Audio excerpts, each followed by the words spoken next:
Guys, তোমরা কেমন আছো? আশা করি তোমরা খুব ভালো আছো আর আমি খুব ভালো আছি। তো আজকে আমরা এই সন্ধ্যেবেলা 7টা নাগাদ বাজছে, তো আমরা আজকে যাচ্ছি মামা দাদুর বাড়ি।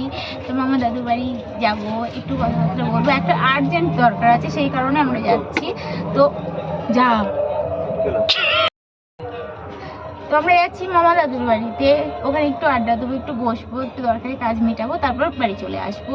কিন্তু এত ভালো লাগছে না, আমার সব দেওররা আর একটা নন্দাই আর আমি, তার মানে 5 জন, মানে 5 খিলাড়ি এক হাসিনা।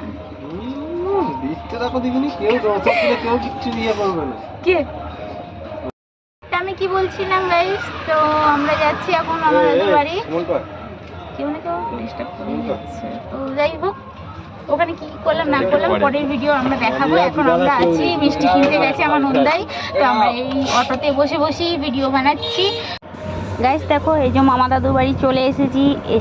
তো দিদিমা করলো চা, লাল চা করলো, লেবু দিয়ে খুব সুন্দর চা বানিয়েছিল। তো আমরা সবাই মিলে চায়ের মজা নিচ্ছিলাম। তো ভিডিওটা এই পর্যন্তই, টাটা বাই বাই।